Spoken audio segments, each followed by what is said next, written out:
Ito, lakas ng tagas ng langis sa ilalim mga bossing ngayon. Oil leak mga boss. Ang dami kalat oh. Ayan. Pero ang tagas ito is galing sa valve cover gasket sa taas mga boss. Ayan. Unahin natin yung taas nito, tapos pagka palit ng valve cover gasket, underwash natin to. Ayan. Pero sure galing sa taas yung tagas niyan. Ayan.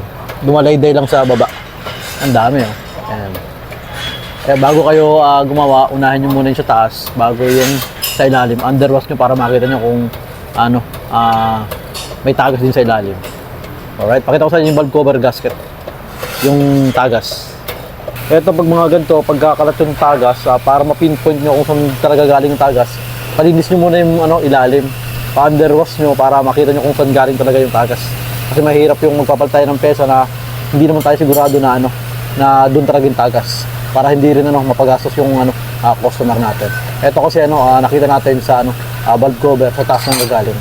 Kaya gagawin natin dito is palit ng valve cover sa taas, tapos papalinis natin yung ibabaw tsaka yung ilalim nito.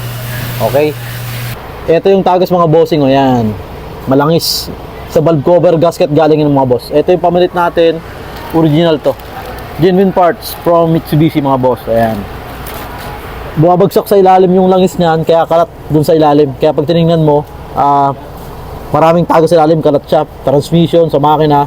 Kaya gagawin natin dito, pagtapos palitan ng valve cover, i-underwash natin yan. Ayan. Pero 100% dito nang gagaling yung tagas sa valve cover gasket. Alright. Nakakalas na natin yung valve cover mga bossing. Ito na, nasalpak na yung bagong valve cover. Ayan. Nasalpak natin to. Kaso problema, pagka magkakalas ka ng valve cover, kailangan mong tanggalin yung injector. Hindi gaya ng Gen 2, kailangan mong tanggalin lang yung manifold tsaka valve cover, pero injector hindi na kailangan. Medyo masikip lang matrabaho. Okay?